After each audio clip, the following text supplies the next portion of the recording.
నా యొక్క వందనాలు, సంఘానికి నా యొక్క వందనాలు.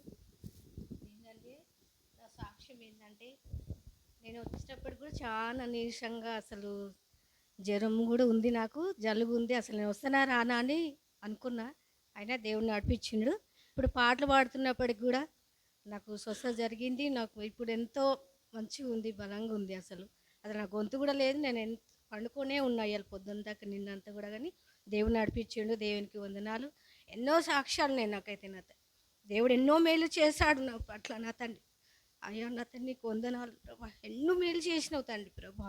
అవును, మరి నేను ఎప్పుడు సిక్ అయినప్పటికి కూడా నా అమ్మతో ప్రార్థన చేయించుకుంటాను. నేను ఎప్పుడు మేలే పొందుకుంటాను. ప్రార్థన చేయగానే నాకు స్వస్థత కలుగుతూనే ఉంటుంది. అయ్యా ప్రార్థన, మరి అమ్మ ప్రార్థన, ఎంతో మేలు జరుగుతుంది మాకు. నా తండ్రి ఎన్ని మేలులు అంటే మా చెప్పలేము. మేము ఏ స్థితిలో ఉన్నామో మరి దేవునికి మాకు తెలుసు. ఇప్పుడు నేను ఇలా ఉన్నానంటే నేను నా దేవుని కృప వల్లనే, నా దేవుని నమ్ముకునే వల్లనే అసలు నాకు నేను నిల్చున్నానంటే కేవలం ఆయన కృప, ఆయన బలం, ఆయన శక్తి. నాకు ఇప్పుడు నేను ఇలా ఉన్నా అంటే అసలు 4 ఆపరేషన్లు అయినాయి, కానీ నా దేవుడు ఇచ్చిన శక్తే నాకు. నేను అలా లేను, అసలు ఎంతో బలంగా ఉన్నాను నా దేవుని కృప వల్ల. మేము దేవుని నమ్ముకున్నందుకే ఎన్నో మేలులు మా జీవితంలో. మాకు ఎవరు అంత పెద్దవాళ్ళు లేకున్నప్పటికీ నా దేవుడు ఉన్నాడు. మా అమ్మగారు అందరూ ఉన్నారు మాకు సపోర్ట్.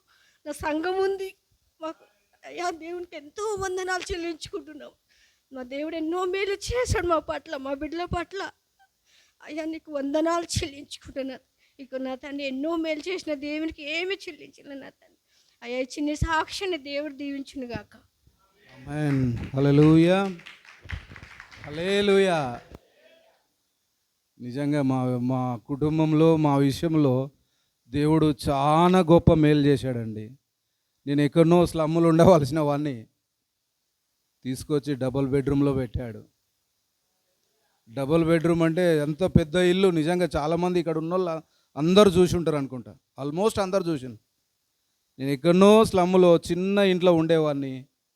దేవుని కృపనే, వేరే ఏమీ లేదు, దేవుని కృపనే.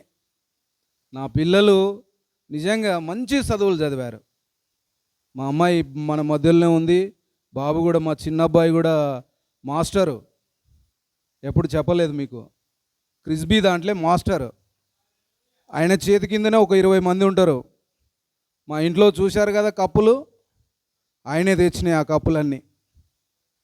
మా పెద్ద కుమారుడు ఈ లైఫ్ స్టైల్ వెనుక లాస్ట్ టైం డేవిడ్, ప్రభాకర్, నేను ముగ్గురం వెళ్ళాము. ఆ లైఫ్ స్టైల్ వెనుక హెచ్టిపి, అది డేవిడ్కి తెలుసు ఆ పేరు. దాంట్లో చేస్తాడు జాబు. మొన్న అక్కడ ఏదో ఫంక్షన్ ఉంటే మేము ముగ్గురం వెళ్ళినాము. మా బాబును కూడా కలుద్దామంటే పోయి కలిసినాం. ఆఫీస్ దగ్గరికి వెళ్ళి వాడు బయటకు వచ్చి మమ్మల్ని కలిసిండు, చెప్పిండు. మమ్మల్ని నిజంగా దేవుడు ఉన్నత స్థానంలో ఉంచాడండి.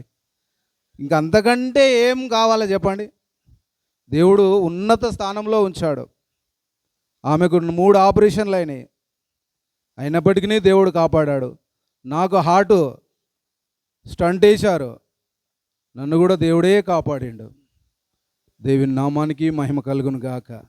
ఇంకా 2026 సంవత్సరంలో మా కుటుంబం అంతా దేవుని పరిచర్యలో వాడబడాలని నా ఆశ. హల్లెలూయా. తప్పకుండా అందరము ప్రతి ఒక్క కుటుంబము దేవునిలో వాడబడాలి. దేవుడు ఉంటే చాలు, ఏమున్నా లేకున్నా దేవుడు ఉంటే చాలు. ఆ దేవుడే మనకు మొత్తము, సర్వము ఆయనే.